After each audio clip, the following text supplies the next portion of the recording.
አምላክን ከመጽነስ በቀር በዚህ ዓለም ታምር ሊመጣ ይችላል። የወልድን ከአብ መገኘት ልደት አለው። የመንፈስ ቅዱስን ከአብ መገኘት ስርጸት አለው። እየተጠመቀ ያለው ልጄ ነው እንጂ ያለ በዚህ ላይ ያደረው አላል።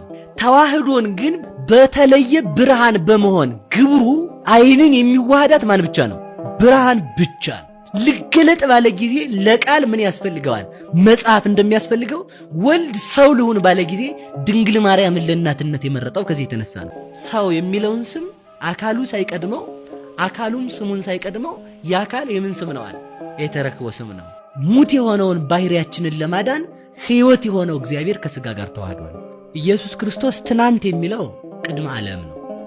ዛሬ የሚለው ጊዜ ተዋህዶ ነው። እስከ ለዓለም የሚለው እስከ ፍጻሜ ዘመን የለውም።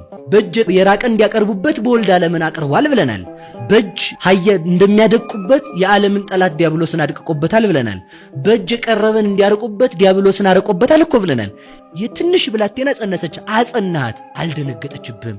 ሰማይና ምድር ለማይችሉት ጌታ የ15 ዓመት ብላቴና ማህፀን ውስጥ መቀመጥ ምን መባል ነው? አንድነትን የሚያስረዳ ምክሩ ጥበቡ አይለውም ይላሉ ሊቃውንቱ። ልብ ይጣራል። እስኪ እንጣራ በልብ ሳንነገር። ከጭንቀት ነፃ ሆናችሁ መሄድ አለባችሁ። ክርስቲያን ተጨናቂ ፍጡር አይደለም። ክርስቲያን አሳቢ ነው እንጂ ተመልከቱ። እግዚአብሔር ፍጠረን ሳንለው ሳይሆን የፈጠረን እንደሚያስፈልገን አውቆ ሁሉን ፈጥረዋል። እስኪ በሉ እንደሚያስፈልገን በሉ። አውቆ ሁሉን ፈጥረዋል። እስኪ በሞት ያፈርሰውላችሁ። አፍንጫ እንደው ረዘም ቢል ነው ጥሩ ብሎ ያስፈጠረ ሰዋል። እንደው አይኔን እንዲያ ነው ማረግ ብሏል ሰው። ጥርስ እዚህ ጋር ብቅልልኝ ብሎታል። ለያውም ሰው 32 እንደሚያስፈልግ 32 ደግሞ ይኸውላችሁ ይባላል አይደል? አንድ ነገር ትዝ ብሎኝ ነውና የኔ አፍንጫ ለምን አነሰ ብላችሁ እንዳከሱሽ። እናንተ አፍንጫችሁ ትልቅ ቢሆን ሰው ስለማታስቀምጡ ነው ማለት ነው። ሊቃውንቱ ይላሉ እግዚአብሔር ግን ከሞላ ነገር ትንኝን ምነው ዝሆን ቢያሳክላት አሉ። በዚያ ድምጧ ያው ነዝናዚያ ስለሆነች ዓለምን ከምትቀውጠው ብሎ አሳነሳት። ከምትቀውጠው ለአንዳንዱ እኮ ተመልከቱ፣ ረጅም ቀንድ ቢሰጥ እኮ ችግር እኮ ነው ተመልከቱ። እና እንዲያ ስለሆነ ግን የሚያስፈልገንን ሰጥቶናል። ምእመንነት ከሆነ የሚያስፈልግ መማርህ ከሆነ እንድትማር፣ አጭር መሆንህ ካማረብህ አጭር እንድትሆን፣ ረጅም መሆንህ ካማረብህ ረጅም እንድትሆን ሁሉን እንደሚበቃ አድርጎ የፈጠረ እግዚአብሔር ነው። እንዲህ አድርጎ የሰራን እግዚአብሔር ይመስገን። ፍጠረን ሳንል የሚያስፈልገንን ፈጠረ። አሁን ማር ያስፈልጋል ብሎ ማን ነገረው ለእግዚአብሔር? ንብል ለምን ፈጠራት? መሬት ስንዴ ነው ማብቀል ያለባት ለምን ፈጠራት እግዚአብሔር? ፀሐይን ቀን ብቻ አብራ ብሎ ለእግዚአብሔር ማን ነገረው? ጨረቃ ሌሊት አርጋት ብሎ ለእግዚአብሔር ማን ነገረው? ተመልከቱ፣ እግዚአብሔር እንደሚገባ አውቆ ፈጠረ። እግዚአብሔር የነሳን ነገር የለም። በሉላችሁ እግዚአብሔር በሉ። የነሳን የለም፣ የሚነሳንም የለም። የእውነት ልንገራችሁ፣ ለኛ ለአንድ ጸጉራችን ለአንዷ ጸጉራችን ዓለም ሁሉ ተደምሮ ዋጋ ሊሆን አይችልም። ለአንዷ ጸጉራችን ማለት ነው።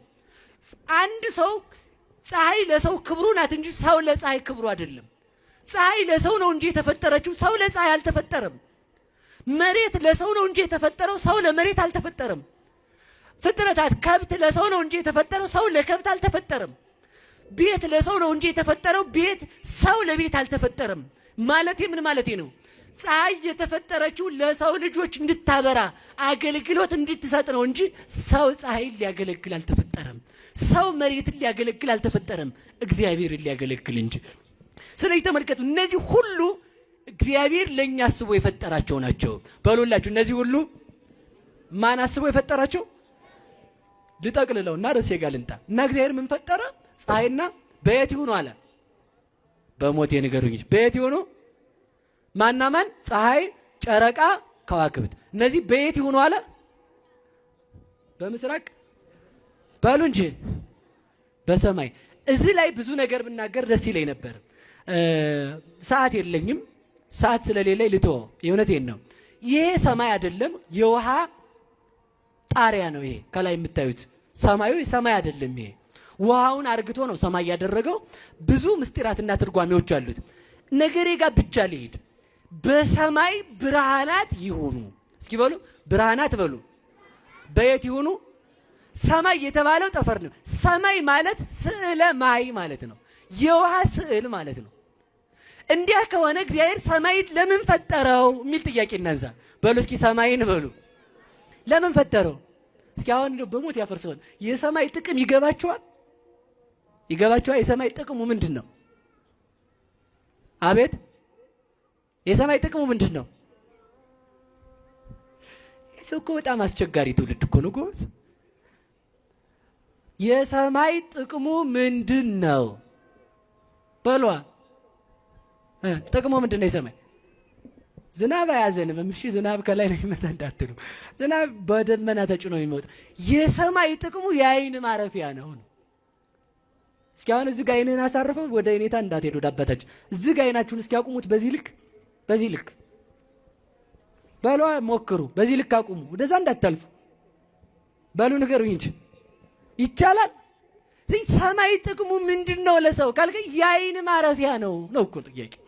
በሉ የአይን ማረፊያ በሉ እስኪ። ሰው ተመልከቱ፣ ሰማይ ባይኖር አይኑ ማረፊያ አያገኝም ነበረ። ሰማይን ለአይኑ ማረፊያ ፈጠረው እግዚአብሔር። ሰማይን ሲፈጥረው ጥቁር አላደረገውም። ለምን? እንዳይከብደው። ነጭ አላደረገውም፣ አይኑ እንዳይጠፋ።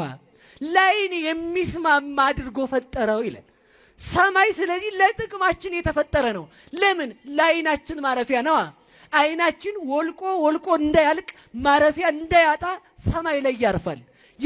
ሰማይ የተባለው ሰማይ የተባለችው እናታችን ቅድስት ድንግል ማርያም ናት። ማናት ሰማይ? በሉ ንገሩኝ እንጂ በሉ ሁላችሁም ሰማይ በሉ። የአይን ማረፊያ የአይኔ ማረፊያ ይላል ሰው ስም ሲያወጣ የልጁን። በሉ እናንተ ሰማይ በሉ። የምን ማረፊያ ነው? የአይን ማረፊያ። አሁን በደንብ አድርጋችሁ አስቡና እዚሁ ላይ እንጠቀልለዋለን። ሰማይን እግዚአብሔር